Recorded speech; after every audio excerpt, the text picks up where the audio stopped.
Proclamação do Evangelho de Jesus Cristo segundo João. Glória a vós, Senhor. Naquele tempo havia alguns gregos entre os quais tinha subido para adorar durante a festa. Esses aproximaram-se de Felipe, que era de Betsaida da Galileia, e lhe pediram: Senhor, queremos ver Jesus. Felipe vem a André e lhe o disse. André e Felipe o dizem a Jesus. Jesus lhes responde: É chegada a hora em que será glorificado o Filho do Homem. Em verdade vos digo, se o grão de trigo que cai na terra não morre, permanecerá só, mas se morrer, produzirá muito fruto. Quem ama a sua vida, a perde, e quem odeia a sua vida nesse mundo, guarda-la para a vida eterna. Se alguém quer servir-me, siga-me, e onde estou eu, aí estará também o meu servo. Se alguém me serve, o meu Pai o honrará. Minha alma está agora conturbada, que direi? Pai, salva-me desta hora. Mas foi precisamente para esta hora que eu vim. Pai, glorifica o teu nome. Veio então uma voz do céu. Eu o glorifiquei e o glorificarei novamente. A multidão que ali estava e ouvira dizia ter sido um trovão. Outros diziam: um anjo falou-lhe. Jesus respondeu: essa voz não ressoou para mim, mas para vós. É agora o julgamento desse mundo. Agora o príncipe desse mundo será lançado fora. E quando eu for elevado da terra, atrairei todos a mim. Assim falava para indicar de que morte deveria morrer. Palavra da salvação. Glória a vós, Senhor.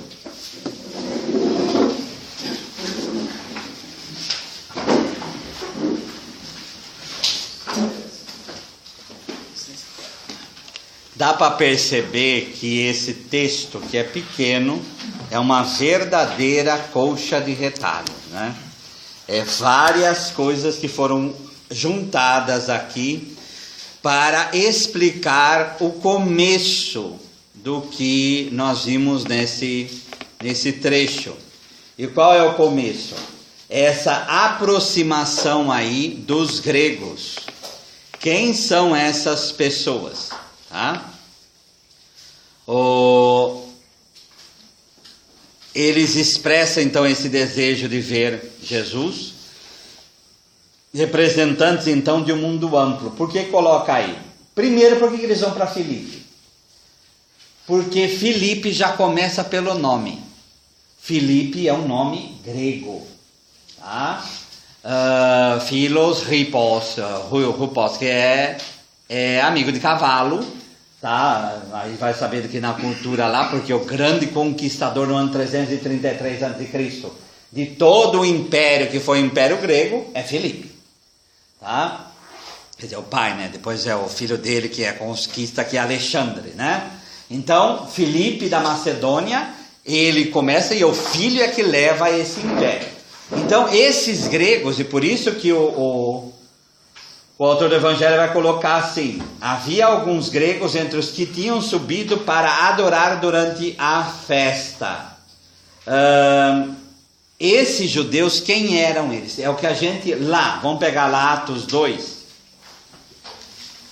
na hora lá do Pentecostes.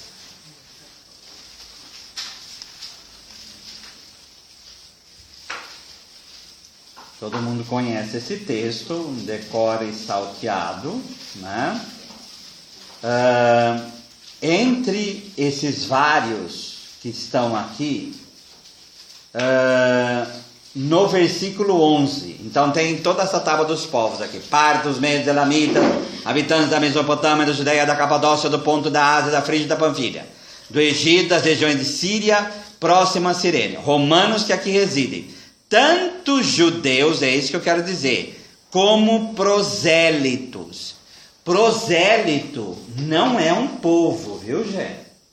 Cretenses e árabes, a ilha de Creta e árabes lá da Península Arábica. Mas os únicos que não são povos aqui de específicos, né? Judeus como prosélitos. Quem eram esses prosélitos? Vamos voltar lá no nosso texto. Quem eram esses prosélitos? Prosélito é aquele que segue. Então, assim, naquele tempo era obrigado, para quem quisesse ser judeu, fazer todo, como até hoje é, fazer todo um processo de conversão. E se você fosse homem, tinha que fazer a circuncisão. Então isso daí, obviamente, muitos não queriam fazer. Então o que acontecia? Esses gregos, eles iam até Jerusalém para rezar, ficavam fora do templo, tá? Ficavam fora do templo, amavam a lei, procuravam seguir a lei, só que não entravam no povo judeu. Deu para entender?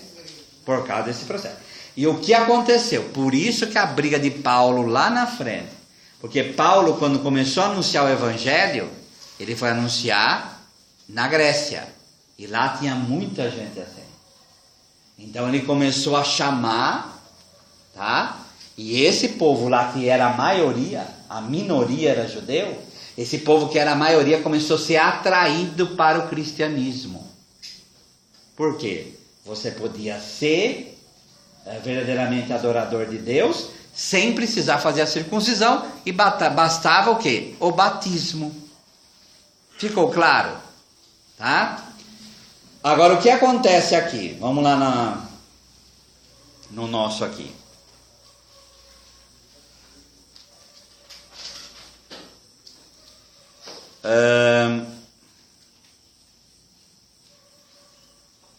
Nessa festa que eles subiram, é logo depois aí da entrada messiânica em Jerusalém, tá?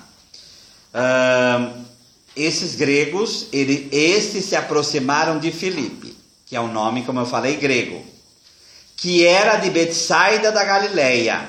Lhe pediram: Senhor, queremos ver Jesus. Por que o autor coloca que ele é de Betsaida da Galileia? Tá? Galil em hebraico é região, tá? Então vamos pegar lá Isaías de novo. Nós já pegamos em outras oportunidades mesmo esse ano. Vamos pegar Isaías 9, tá? Só para vocês entenderem o que é a Galileia aí.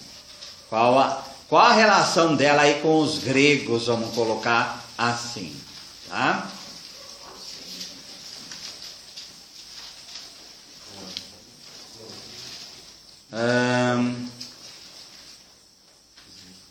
Vamos pegar o último versículo do 8, que é antes do 9 aí.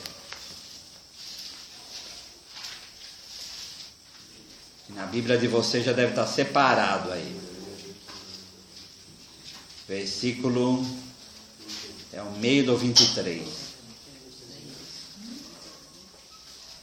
Como no passado ele menosprezou a terra de Zabulon e terra de Neftali, assim no tempo vindouro cobrirá de glória o caminho do mar, o além do Jordão, o distrito das nações. Como está a tradução de vocês essa última palavra do capítulo 8 do profeta Isaías? Território das nações. Território das nações. Alguém tem alguma tradução diferente? Distrito. Distrito e território. Alguém tem alguma coisa além de distrito e território? Não? A Bíblia Ave Maria está como? Distrito também. Então, como é distrito em hebraico? Distrito em hebraico é Galil. É deste nome que vem Galileia. Então a Galileia fica no norte. Lá passava os povos em caravana. Por isso que, voltando ao nosso texto lá, ele frisa que Filipe é dessa região. Por isso que os gregos se aproximam dele. Por isso que os gregos querem chegar até Filipe, para depois chegar até Jesus. Deu para entender? Tá? Senhor, queremos ver Jesus. Filipe vem a André e lhe diz. André e Filipe o dizem a Jesus. Jesus responde: é chegada a hora em que será glorificado o Filho do Homem. Pergunta básica, por que ele falou isso? Por que ele falou isso? Seria porque a partir daquele momento ele seria mais conhecido? Então, mas há uma coisa chave aí. Glorificado é o quê? Aqui ele já está falando de sua paixão. Morte e ressurreição. Paixão, em João é assim que funciona. Logo depois já era a Em paixão. João não é só a ressurreição. Quando ele fala glória, porque aí o texto vai vir depois, vai nisso. Glória é paixão, morte e ressurreição. Agora, qual a relação entre paixão, morte e ressurreição e os gregos?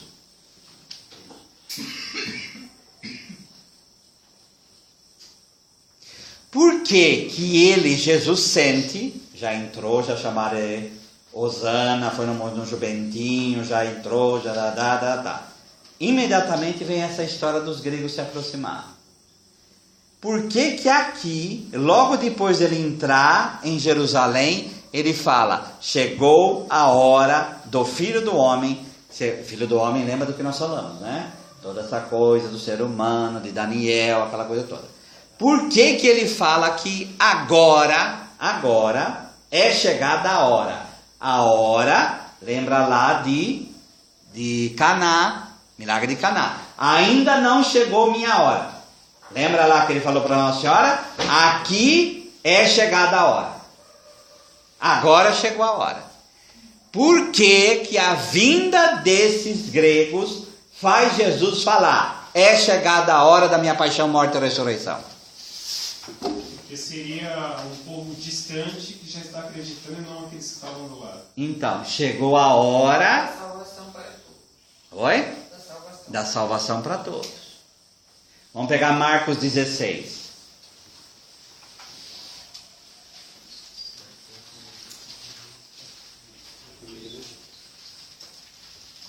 Marcos o quê? Marcos capítulo 16, versículo 15.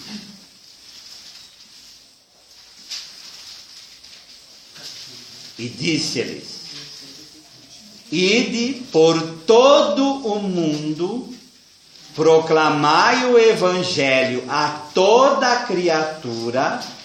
Aquele que crer e for batizado será salvo, que não crer será condenado. Então, a ordem de Jesus é ir por todo mundo. Quando esses gregos chegam, o que ele está falando? Está chegando a hora da paixão e morte e ressurreição acontecer, porque esse texto de Marcos é pós-ressurreição, certo? Lembra que quando ele ressuscita e aparece, o que ele fala para os discípulos fazerem? Lembram? Vão para Galileia. Por que ele manda para Galileia? É o mesmo sentido daqui.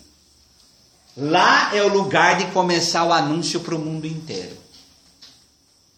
Certo? E aqui, os gregos vindo para Jerusalém e o procurando, ele fala, chegou a hora em que eu vou morrer, eu vou ressuscitar, e esse evangelho vai ser pregado a toda criatura.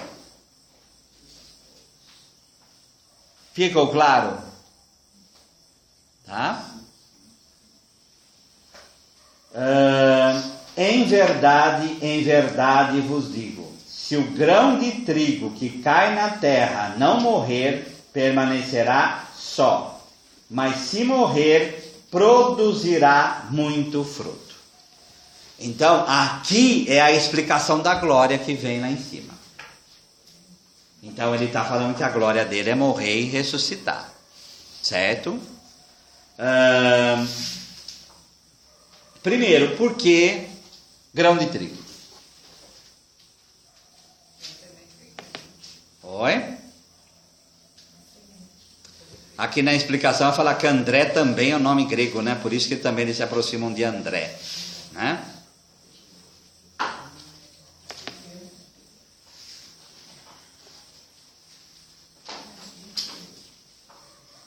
Por que grão de trigo? Seria porque o trigo representa as multidões, né? Grande quantidade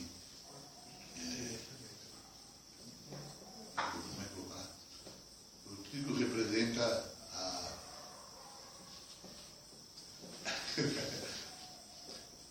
assim, trigo era a fonte de vida, a fonte de alimento Sim. de todo o povo. Então, seria interessante que seja o trigo que vai alimentar todos. E ali a ligação que é a Eucaristia também a gente pode fazer tranquilamente. Tá? Kokositon em grego, kokon é como coco, né? É grão, é uma semente. Em grego, siton é usado tanto para o trigo como para falar de refeição. De refeição. Tá? Então a mesma palavra é usada tanto para o trigo como a mesma palavra é usada para refeição. É isso que o senhor está falando. É a base de toda a alimentação humana. Certo? Então ele fala que ele, em verdade vos digo, se o grão de trigo que cai na terra não morrer, não se dissolver, ele permanece só. Mas se morrer, produzirá muito fruto. Então aqui vai indicando que é o caso aí, ele vai apontar para nós, 1 Coríntios 15, 36.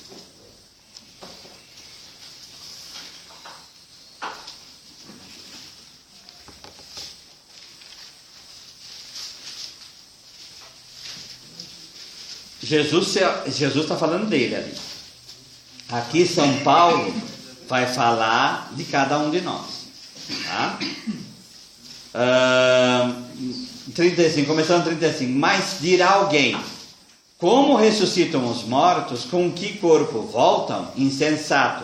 O que semeia não readquire vida, a não ser que morra.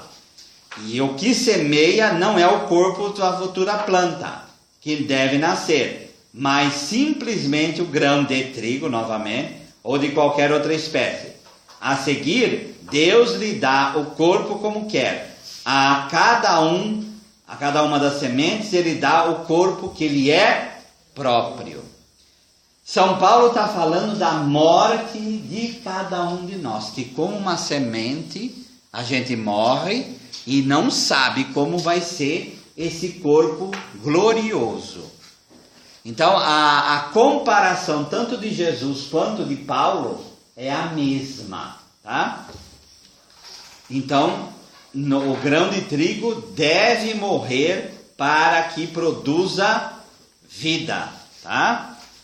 Aí da mesma maneira também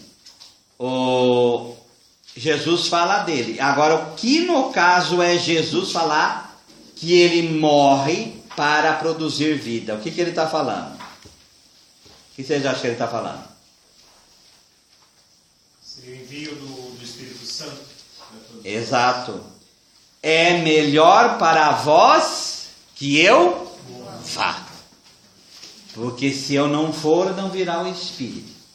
Ele morrendo, ele torna cada ser humano residência plena do Espírito Santo. Tá? Aí sim, nós podemos entender por que ele fala dessa maneira. Tá? Deixa eu achar uma outra coisinha aqui.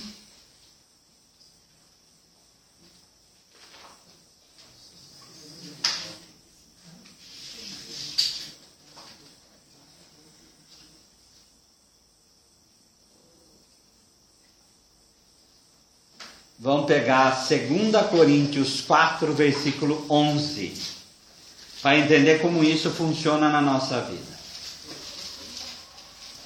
2 Coríntios 4, versículo 11. 2 Coríntios 4, versículo 11. Com efeito, nós, embora vivamos, somos sempre entregues à morte por causa de Jesus, a fim de que também a vida de Jesus seja manifestada em nossa carne mortal. assim a morte trabalha em nós para a vida trabalhar em vós. O que acontece? Se o grão de trigo não morrer, ele permanece só. Em outras passagens, como é o caso que segue, quem ama a sua vida a perde, e quem odeia a sua vida nesse mundo, guarda-la para a vida eterna. Se alguém, bom, aí é a coisa do serviço. O que Jesus está dizendo para nós, baseado naquilo que nós lemos de São Paulo?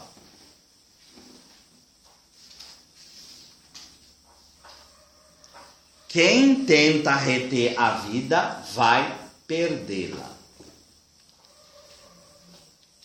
E São Paulo fala, todos os dias nós somos entregues à morte, para que a vida de Jesus brilhe em nós. Como vocês relacionam grão de trigo com isso?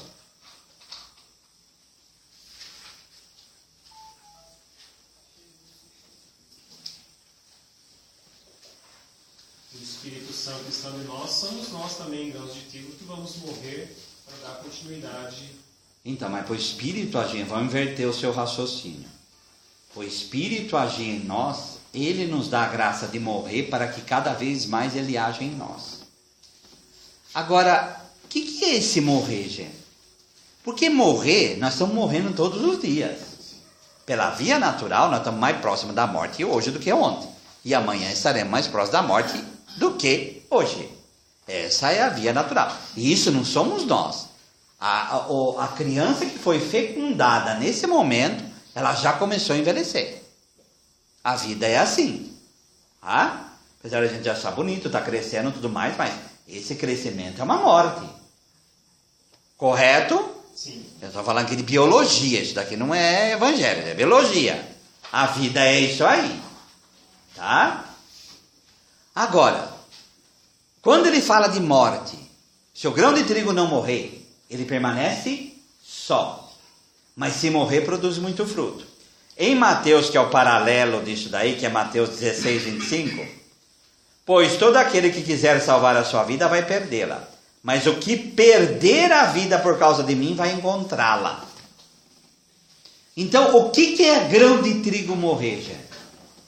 Seria morrer, no simbolismo, seria morrer para todas as coisas anteriores ou terrenas e viver. Não seria a teoria, isso daí é São Paulo, é homem velho e homem novo. Aqui não. É a busca do primado do absoluto. Aqui é a vida. Então, gente, não é a primada absoluta, mas é a vida. Então, o grão de trigo, ele tem que perder a sua vida. Porque o que acontece, gente? Você está vendo lá o grãozinho, ele some. Ele some para nascer a planta, tá? E nós devemos ser assim. Agora, a pergunta que eu estou fazendo é, como que a gente faz isso? Renunciar a nós mesmos, morrendo para nós. Então, mas tem uma outra face dessa moeda, qual é? Vivendo para o outro. Então, a gente pega a vida que a gente tem para doar para que as outras pessoas tenham vida. E aí vem, o que é esse doar para que outras pessoas tenham vida? Quando eu estou fazendo bem, gente, eu estou educando, eu estou alimentando, eu estou cuidando, eu estou perdendo da minha vida, sim? É um processo de salvação, é um processo. Então, mas eu tô nesse processo de salvação, eu estou doando um pouco da minha vida para aquela pessoa. Eu estou tirando de mim para aquela pessoa, sim? Sim. E isso é grão de trigo que morre. E é importante que a gente tenha consciência disso, dessa questão da morte. Então, agora, quem ama a sua vida vai perdê-la. Quem tenta salvar a sua vida vai perdê-la. Se você pega o seu grãozinho de trigo e fica fechadinho, Não coloquei na terra para brotar, né? então, como comparar com isso que acontece hoje? O que é que está acontecendo? Então, como o individualismo funciona? Egoísmo, fechamento. A pessoa, ela não quer se doar. Então, ela faz o quê? Ela se fecha, mas o que ela faz? Vamos ser bem práticos agora. Oi? E o que ela faz? Ela vive para si mesma. Ela se fecha em si mesma.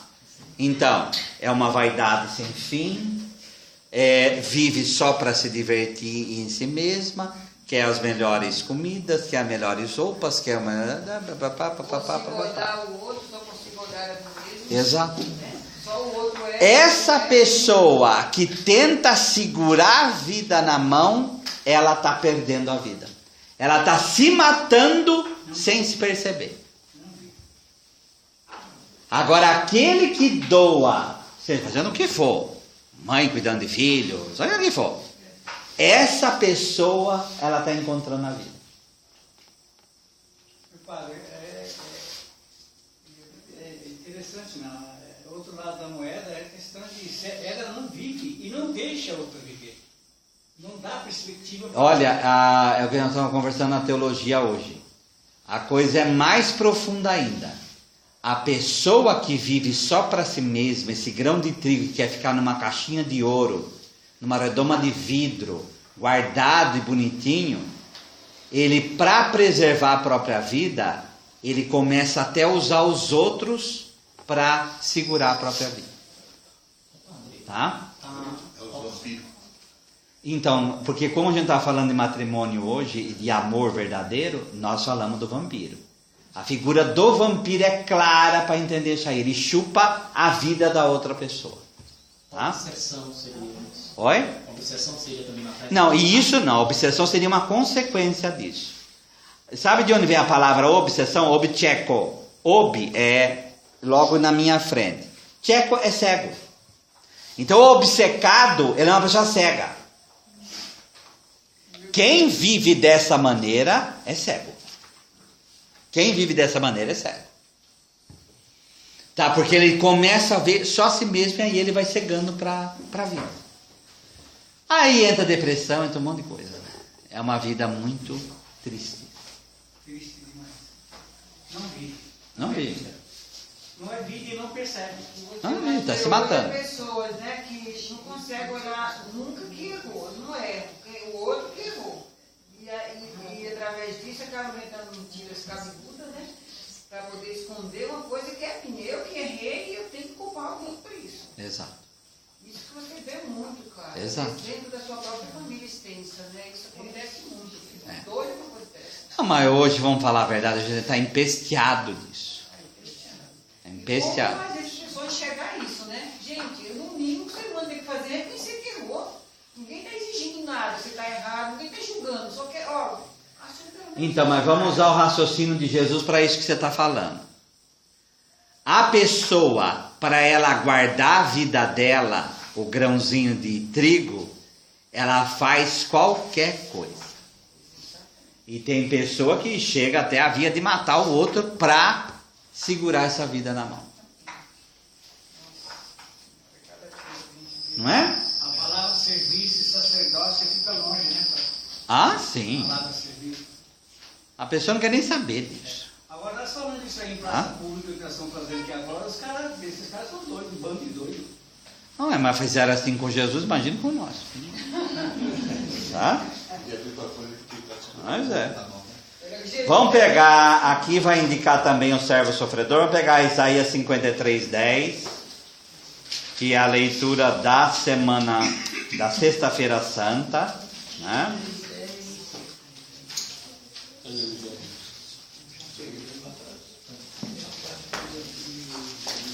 Isaías 53:10. E padre, nós estamos sinalizando com uma morte de cruz. É. Então, esse trecho de Isaías é a profecia disso. Olha o que o texto diz. Mas o Senhor quis feri-lo, submetê-lo à enfermidade. Mas se ele oferece a sua vida como sacrifício pelo pecado, certamente verá uma descendência, prolongará os seus dias, e por meio dele, o desígnio de Deus há de triunfar.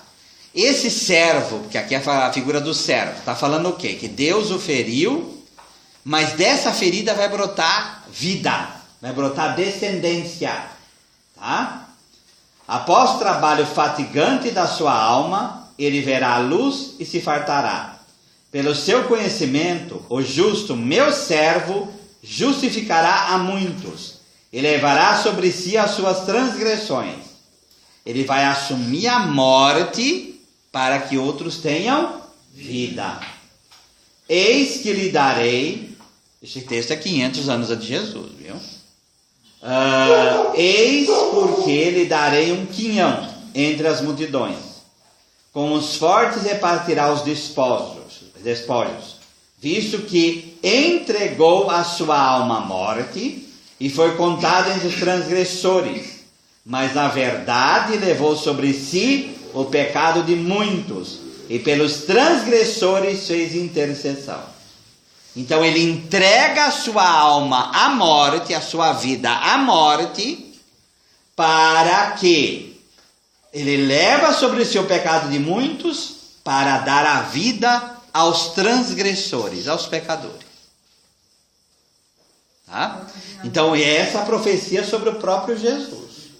E nós, como vai dizer São Paulo naquele texto que nós vimos, nós também participamos de um jeito ou de outro dessa paixão e morte dele. E vamos entregando nossa vida na medida que a gente pode para o bem das outras pessoas. Ficou claro, gente? Tá? Não dá para comparar, mas lembra a figura de Abraão aí. Mas vamos agora, vamos tentar fazer a conexão aqui. Chegou os gregos e Jesus falou que chegou a glória dele. Tá? Então vamos até colocar isso para a gente ficar claro isso. Tá?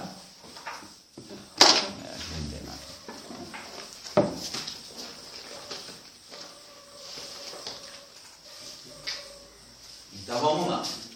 Primeiro ponto, né? E a vinda dos gregos aponta a salvação do mundo, certo? Segundo ponto do nosso raciocínio, concatenando nosso raciocínio aqui. Morte.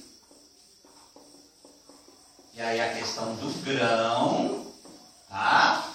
Para produzir vida.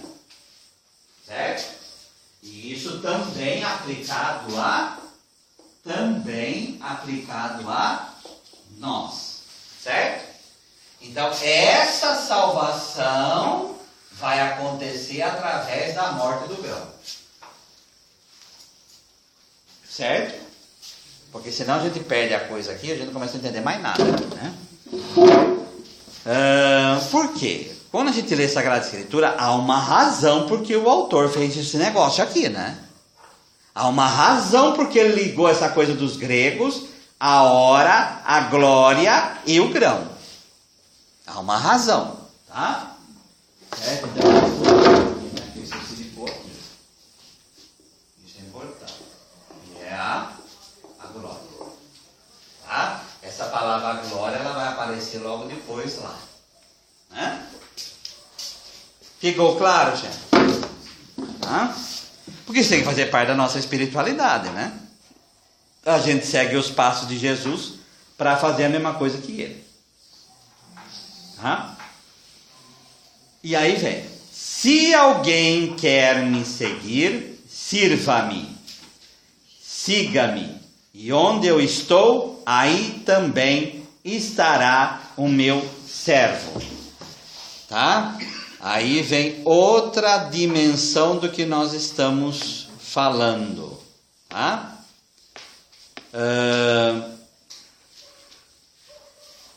Que é o versículo 26.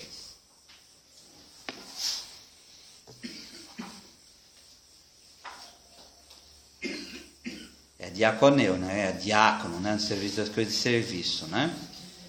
Então, quem quer me servir, siga-me. E aonde vai, aonde estará meu servo. O que é esse onde aí?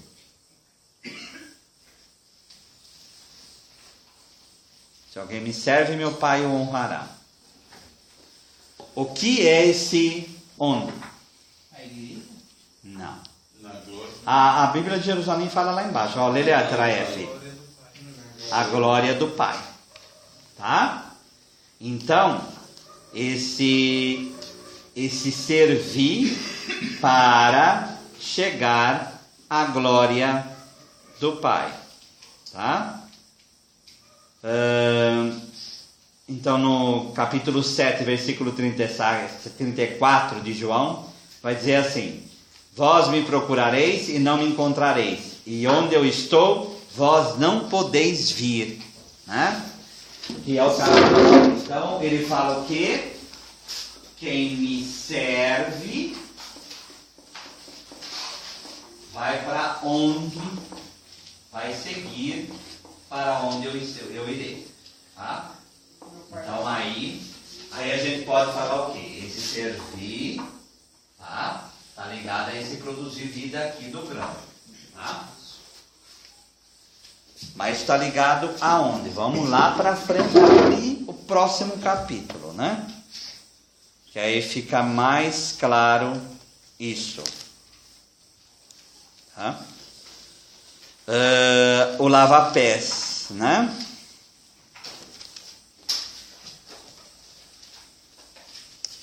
Versículo 12, 13 e 12. Tá?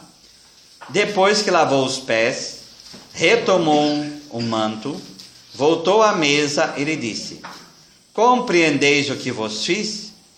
Vós me chamais de mestre e senhor, e dizeis: bem, pois eu sou. Se, portanto, o mestre e senhor vos lavei os pés, também deveis lavar-vos os pés uns dos outros. E o que é lavar os pés uns dos outros? É a caridade. É esse serviço aqui. Então, é mandamento lavar os pés uns dos outros. Lavar o pé em si é a coisa mais fácil do mundo, né? Agora, realmente servir para que o outro tenha vida, aí já é bem mais difícil. Bem mais difícil. Ora, esse simbolismo de lavar os pés que diz aí, naquela época andavam muito, os pés cansados, então era dar todo o conforto para o outro. Sim. Não seria isso? Lavar os pés? Era o rito maior de acolhida na casa. Né? Então seria a pessoa dar todo o conforto para outra pessoa. Né? Vamos pegar, imaginou vir de, que nem quando foi em Israel, quer dizer, 50 graus. Né? É aquele calor que a gente não sabe onde que enfia a cabeça. Né? Poeira, tempo seco. Então, a gente podia ligar assim: lavar os pés é dar vida para aquela pessoa. É bem mais do que conforto, é algo assim de restauração de vida. Principalmente no lugar Sabe? onde se tomava banho, né? Então aí, não, eles não tomavam banho. Eles não tomavam banho. Certo? Então, por isso que era costume lavar os pés, porque também no deserto não tem condição de ficar tomando banho o tempo todo. Nós aprendemos a tomar banho com os indígenas. O povo do norte não sabe o que tomar banho. Não sabe. Tá? Não é à toa que a França é a maior produtora de perfume do mundo. Tá? Isso não é à toa. Tá? Mas ficou claro isso, gente?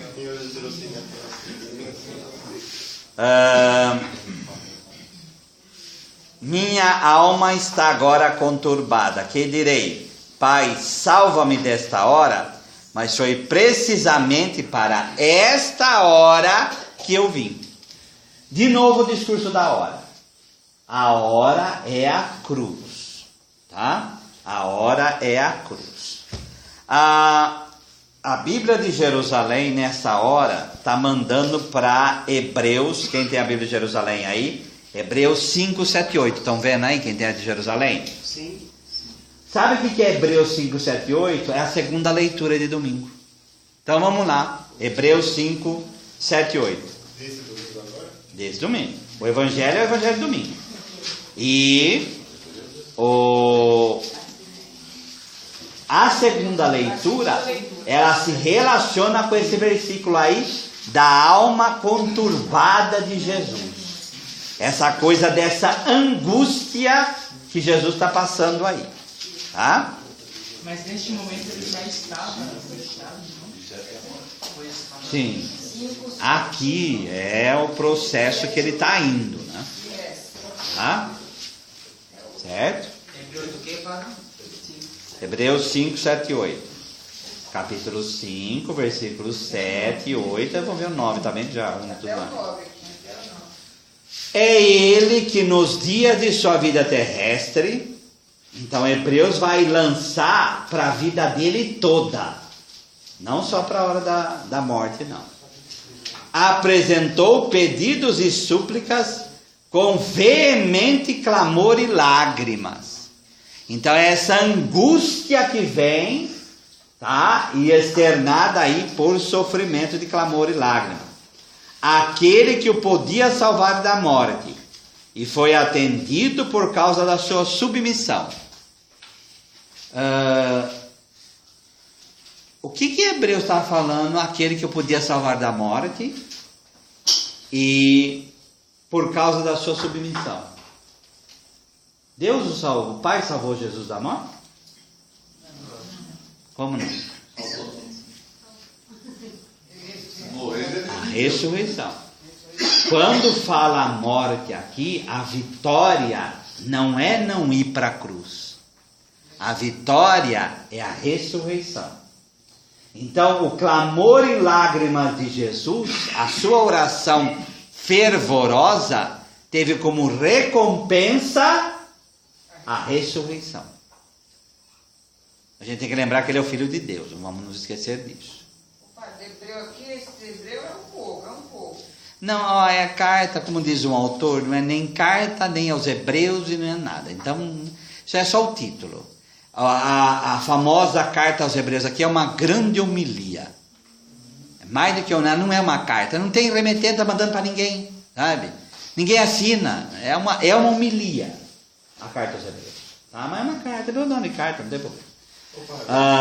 Nisso aí da ressurreição, encaixa naquilo que Jesus fala que ele pode tirar e tomar de volta? Sim. Por quê? Aqui nós estamos em Hebreus. Em João, que é essa coisa de tomar de volta, João coloca Jesus numa posição muito mais de realeza do que nos outros lugares do Evangelho. Tá? Jesus tem essa preponderância aí. E embora fosse filho, aprendeu contudo a obediência pelo sofrimento. E levado à perfeição, se tornou para todos que lhe obedecem princípio de salvação eterna.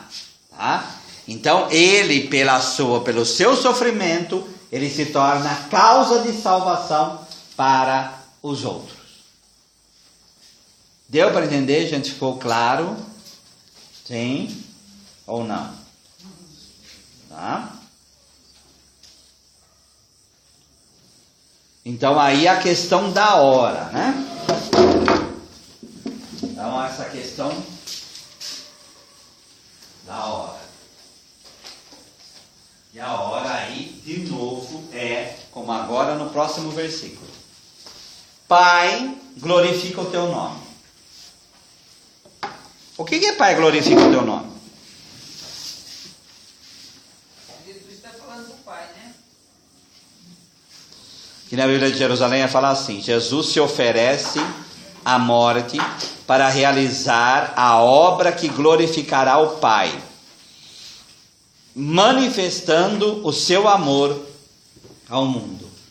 Por que a morte de Jesus glorifica o Pai? Porque é a vontade dele. Não é só isso. A gente começa a cair na questão do bode expiatório fazendo isso, oi? Gente, é o evangelho de ontem. Por que ele glorifica o Pai? Deus amou tanto o mundo que enviou o seu Filho único para todo aquele que nele crê, não pereça, mas tenha a vida eterna. A morte de Jesus, qual é o efeito dela? que é salvação, que a gente falou 1000 vezes aqui, vamos falar de novo. O que é salvação? É vida, aqui e lá. Pela morte e ressurreição, Jesus nos dá vida. Santo Irineu vai falar a maior frase que por ele é conhecido. A glória de Deus é o homem vivo. Na medida que Jesus doa a sua vida, ele nos dá vida. Esta vida dada a nós glorifica o Pai. Ficou claro? E isso é a glória do nome do Pai. Precisamos viver muito bem. Oi? Precisamos viver muito bem. Não, sim. Porque olha a bênção, né? E tá certo. E também nós temos que crer que nós vamos ter a ressurreição. Né? Sim. Então nós vamos ter sempre vida. Sim. Tá certo, é isso mesmo. É isso mesmo. Vem então uma voz do céu. Eu glorificarei, eu glorifiquei e eu glorificarei novamente. Tá? A multidão que ali estava e ouvira dizia ter sido um trovão. Outros diziam, um anjo falou-lhe. Jesus respondeu, essa voz não ressoou para mim, mas para vós. Tá? Do que a gente lembra disso aqui? Transfiguração. Mas a gente lembra também de um outro fato que essa coisa mesmo acontece, que é o batismo de Jesus. Então a declaração da voz do Pai vem falar o quê? Isso que o Filho vai fazer, eu acolho como uma oferenda agradável. Tá? Uma oferenda agradável.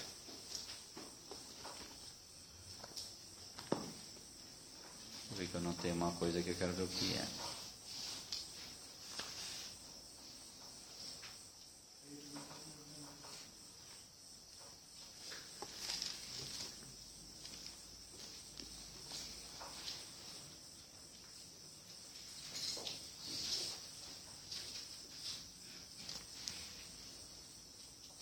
Muito bem.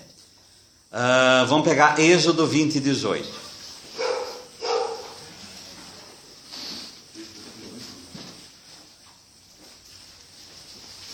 Êxodo, capítulo 20, versículo 18.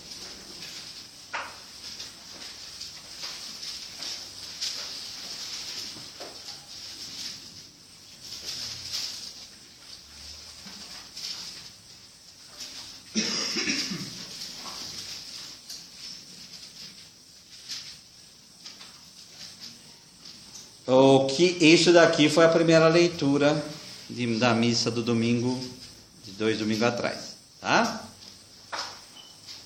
Quando Deus dá os 10 mandamentos para Moisés, certo? Todo o povo, vendo os trovões e os relâmpagos, o som de trombeta e a montanha fumegante, teve medo e ficou longe. Quando Jesus morre, tá? A mesma coisa. Por isso a questão do trovão, né? Deixa eu achar.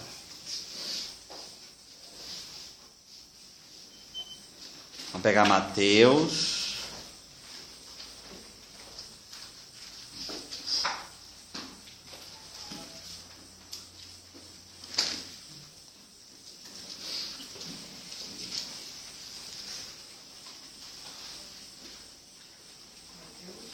Mateus, acho que não é.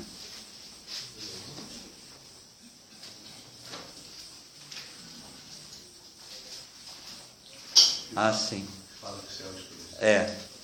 Mas aqui vai falar no versículo 54. 27, 54. Centuriões que guardavam a Jesus, ao ver o terremoto, tudo o que estava acontecendo, disseram amedrontados. De fato, este era o Filho de Deus, tá? No versículo 45, desde a hora 6ª até a hora 9ª, houve treva sobre toda a terra. Tá? Quando esse povo ouviu essa voz, alguns deles falavam, pode ter sido um trovão. O que está falando aqui? Jesus, como esse novo Moisés, ele vem estabelecer a nova aliança. Tá? E essa nova aliança vai ser feita onde? Como nós vemos em Mateus, e nos paralelos vai estar mais ou menos a mesma coisa. Essa nova aliança é feita onde? Na cruz. Então, o que é a cruz nessa perspectiva aqui? Não. Nessa perspectiva, nós lemos lá em Êxodo, em Mateus e aqui. Trovão, terremoto, tudo que tem direito. É selo da aliança isso. Tá? Então, o que é a cruz? Sinal? Não, tira o L e põe um I. A cruz é um novo Sinai. A cruz é um novo lugar da revelação e da aliança com Deus. Tá? Jesus é o novo Moisés e aqui a cruz, o Calvário, o Gólgota, é o novo Sinai. Deu para entender? Certo? Como nova aliança. Sim. Essa daí vai ser a primeira leitura que nós vamos lá. Então, Tá? padre, olhando assim na Bíblia, então Deus fez 3 alianças, então, não foi? Tem mais. Noé, Abraão, Moisés e Davi. E fora a nova aliança que nós vamos agora em Jeremias 31. Tá? Vamos lá. Mas não vamos lá agora, não. Daqui a pouco. Vamos terminar agora. Tá? E aí no versículo 31. É agora o julgamento deste mundo. Lembrar que o trono do julgamento é a cruz. Tá? E quando eu for elevado, agora o príncipe desse mundo será lançado fora. Então a expulsão do mal do meio do mundo. E quando eu for elevado da terra, atrairei todos a mim.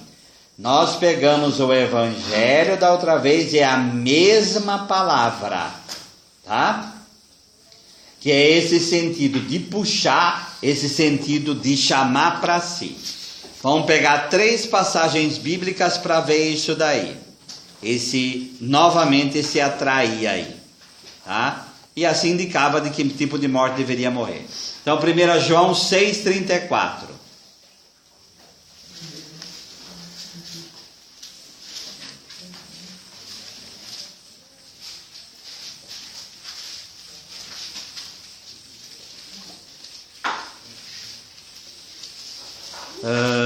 Disseram-lhe: Senhor, dá-nos sempre deste pão. Não, 44, perdão. Ninguém pode vir a mim se o Pai que me enviou não o atrair, e eu ressuscitarei no último dia. Então 2 coisas aí. Primeiro, quando eu for elevado à terra, atrairei todos a mim. Mas quem atrai a Jesus é o Pai que suscita essa atração através do Espírito Santo. Oi? Não, João 6,44. Tá? Atos 16:19. Vamos lá, Atos dos Apóstolos não tem como confundir, porque só tem um livro chamado assim. Então, Atos 16.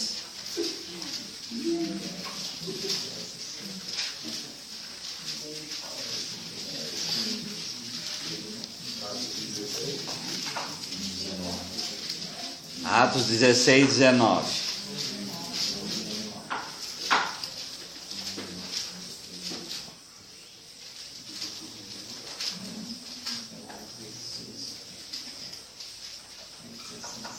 Vamos ver se vocês acham aqui onde que está esse atrair aí. Vendo seus amos que findara a esperança de seus lucros, agarraram Paulo e Silas e o arrastaram à ágora. à presença dos magistrados. Quando eu for elevado à terra, atrairei todos a mim. Onde que está o verbo atrair aí, que é elkuo em grego? Arrastar. Então esse verbo atrair também tem esse som, essa dimensão, esse sinônimo de arrastar. Arrastar. Então é o mesmo verbo, viu, gente? Só que aí no grego, obviamente. Mas é o mesmo verbo, arrastar. E o último, Tiago 2,6.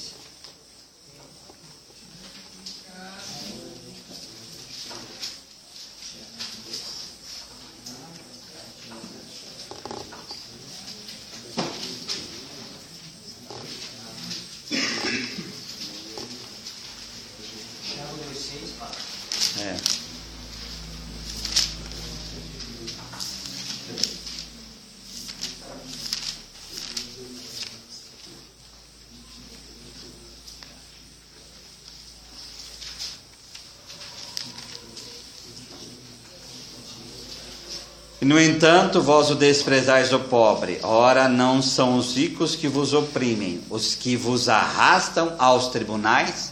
O arrastar novamente aí é no mesmo sentido de atrair, de puxar para si, tá?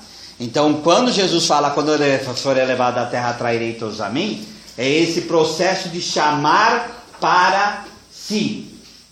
Chamar para si. Deu para entender? Tem a ver com a palavra hora? A hora é a cruz, que isso vai acontecer. Agora vamos pegar essa passagem que eu marquei lá, Jeremias 31, 34. Jeremias 31, 34 é a primeira leitura do domingo, tá? Então vocês veem que em tempo forte como a quaresma, a igreja harmoniza isso, de modo que isso fique... Esse atrair também não foge de mostrar que Deus não aponta para a cruz. Sim, sim. Eis que dia virão, oráculo do Senhor, em que selarei com a casa de Israel e com a casa de Judá uma aliança nova. Não como a aliança que selei com seus pais, no dia em que os tomei pela mão para fazê-los sair da terra do Egito. Minha aliança com eles mesmos romperam, embora eu fosse o Senhor, oráculo do Senhor. Porque esta é a aliança que selarei com a casa de Israel. Depois desses dias, oráculo do Senhor, eu porei minha lei no seu seio e escreverei em seu coração. Então eu serei o seu Deus e eles serão meu povo. Eles não terão mais que instruir o seu próximo ou o seu irmão, dizendo: conhecei o Senhor, porque todos me conhecerão, dos menores aos maiores, oráculo do Senhor, porque vou perdoar sua culpa e não mais me lembrarei do seu pecado. Oi? Agora vem a pergunta. Vocês são padres e vocês vão fazer homilia no domingo. O que tem a ver a primeira leitura com o evangelho que nós destrinchamos aqui?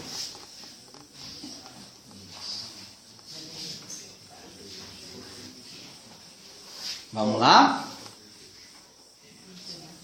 Qual é o primeiro? É uma aliança nova, tá?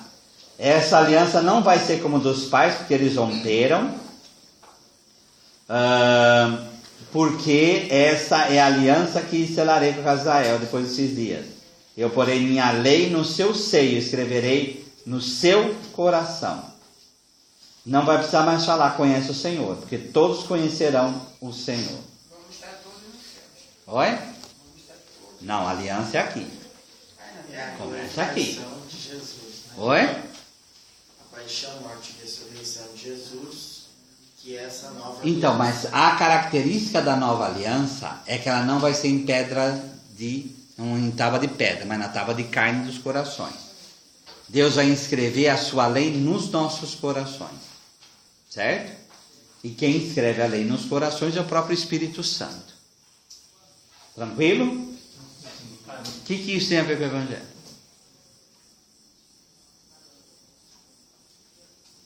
Que todos serão livres para amar a Deus.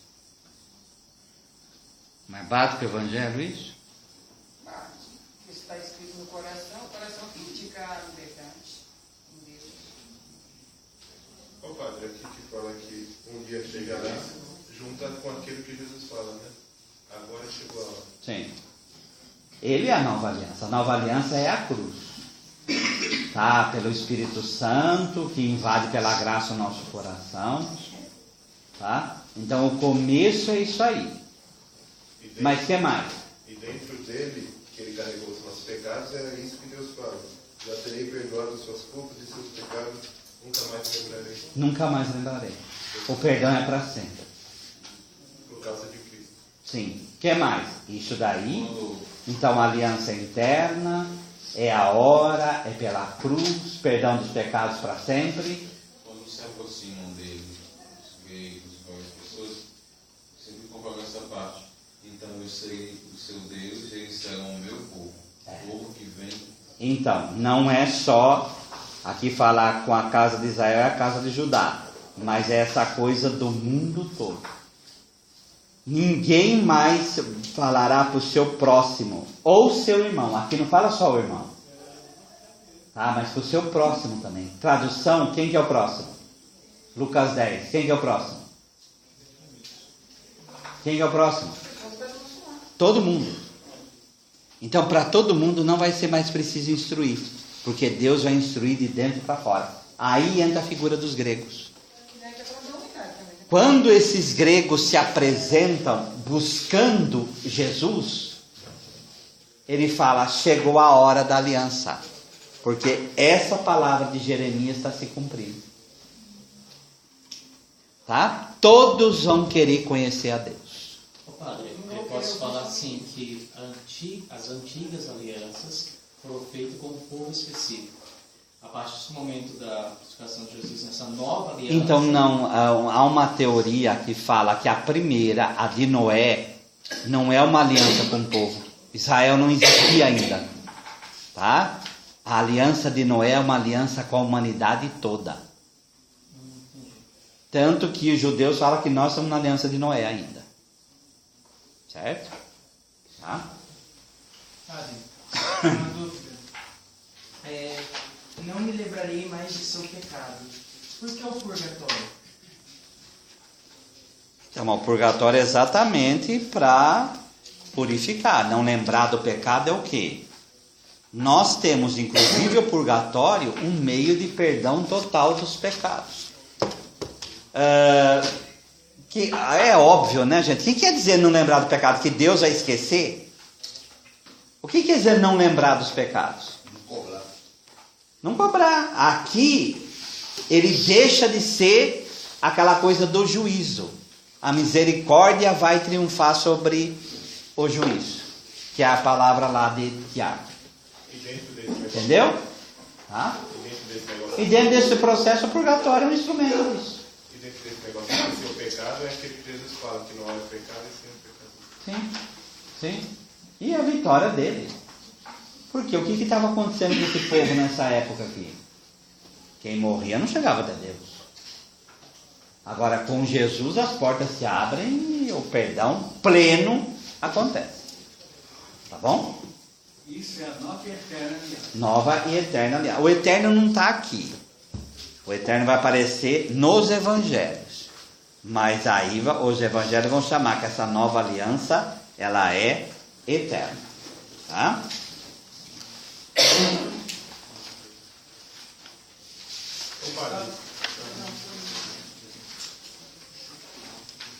Oi? A história da igreja é linda demais, né, padre? Porque compõe o velho, o testamento e o novo. Não se despreza. Mas é. Vamos lá. 113.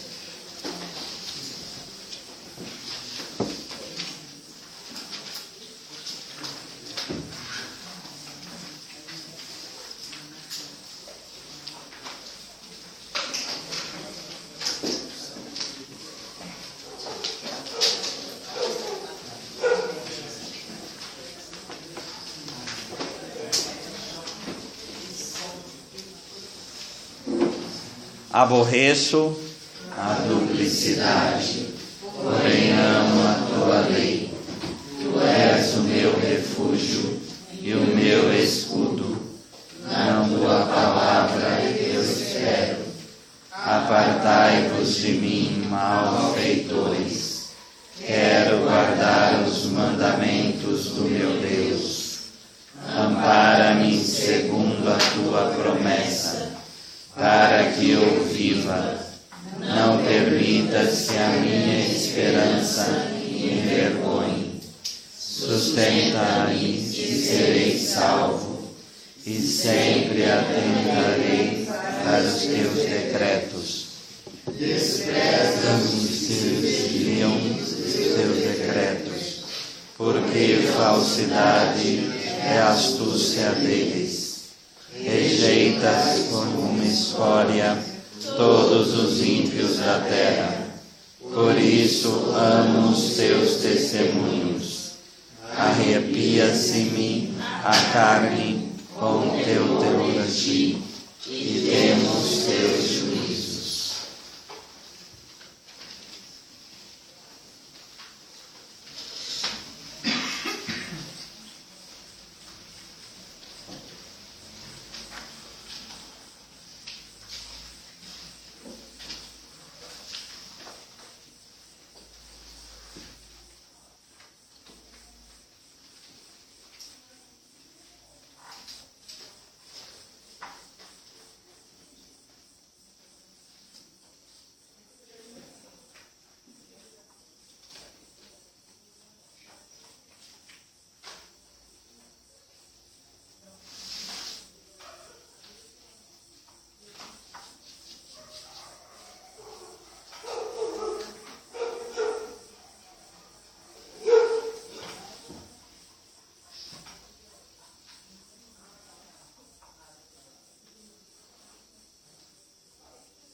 Glória ao Pai, ao Filho e ao Espírito Santo. Como era no princípio, agora e sempre. Amém.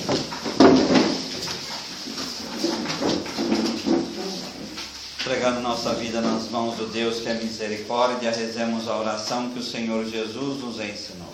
Pai nosso que estais nos céus, santificado seja o vosso nome. Venha a nós o vosso reino. Seja feita a vossa vontade, assim na terra como no céu. O pão nosso de cada dia nos dai hoje. Perdoai as nossas ofensas, assim como nós perdoamos a quem nos tem ofendido. E não nos deixeis cair em tentação, mas livrai-nos do mal. Nós damos graças, Senhor, por todos os vossos benefícios. Vós que viveis e reinais, pelos séculos dos séculos. Amém. Nossa Senhora Divina Revelação, rogai por nós. São Jerônimo, rogai por nós. O Senhor esteja convosco. Ele está no meio de nós. Abençoe-vos Deus Todo-Poderoso, Pai e Filho e Espírito Santo. Amém. Em paz, que o Senhor vos acompanhe. Graças a Deus.